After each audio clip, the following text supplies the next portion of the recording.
because they are not valuable. It's very hard to say, but that, I think, is the reality. And finally, the fourth sphere, of course, I'm sorry, I should have said the state is also in that circle of society where we have less and less democracy. The final level of democracy is at the borders of the state. You've just had a very large and important and free election in Brazil, but still you have nothing to say about the World Bank or the IMF or any of the rest of the international system, which is more and more influential on our lives. And finally, the smallest circle and the least important in today's system is the environment. It is only the place for capitalism where we take our resources, we grab the natural resources, and we throw away our wastes. That is what it serves, despite all the rhetoric. And of course, the exception and the contradiction to this is that capitalism is investing, as I said, quite a lot in the green economy.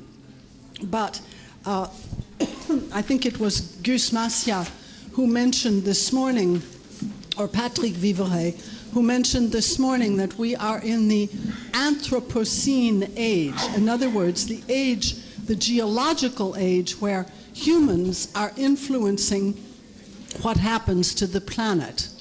But this is not the way capitalism sees the planet. It still sees growth as possible infinitely in a space which is finite. Okay, time. All right. Well, what I want to do, my paradigm, is that we reverse this order completely. Now, I will ask you your indulgence because unless we can do this, I think we're done for. If we remain in the present system and the present order of the circles, we're dead.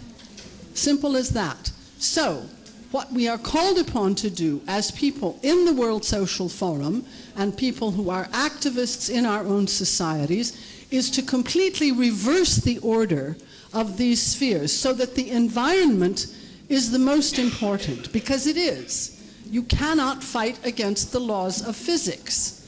And if you do, I'm a Westerner. I don't talk about Pachamama and the rights of the earth. It's easier in my country and my environment to say simply, we're not saving the planet. We don't talk about saving the planet. The planet will continue to turn on its axis and go around the sun. The planet has done that for 4.5 billion years, no problem. But will we be on it or not? That is the question. Will humans be on this particular planet? So we're saving ourselves. Second is, of course, the social sphere. We need a lot of, well, there's many, many debates on that. I have noted a ceiling on income, a whole series of referendums of democratic techniques. I won't go into that.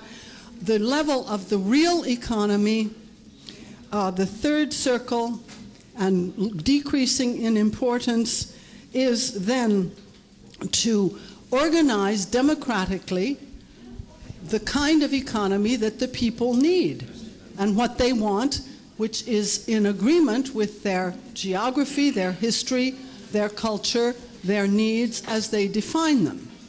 And that means that every society has to consume and produce and distribute, but we don't all have to do it the same way.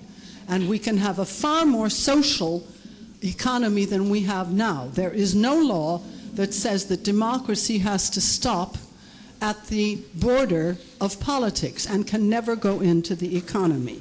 And finally, the level of finance is the smallest, and it's only a tool at the service of the economy, but it's not the master. Now, this won't happen unless we have alliances. This afternoon, we heard a fascinating number of people concentrating on their particular interest. We heard about prisons and about women and about racism and education and science, and it was all very rich and very rewarding. But what I am saying is that every one of us who is in a particular area should stay there and continue to work on what we think is most important. But there are some times when if we don't all come together, and if we don't all fight together for something, then we're not going to win, because no single interest today can win. It's as simple as that. Capitalism is too strong, and the people who are represented in the G20 is too strong. I don't know if this is a good proposal to make to Brazilians, but I propose for the debate that we have a day where we are visible worldwide, where we become a movement which is seen to be a movement worldwide.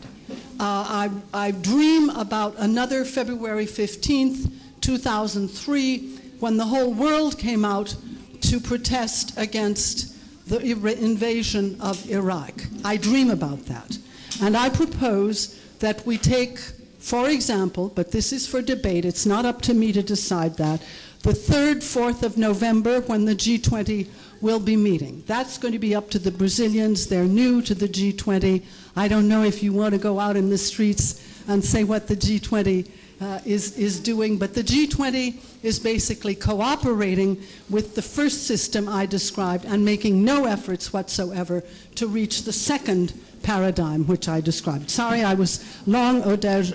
I did the best I could to make it short.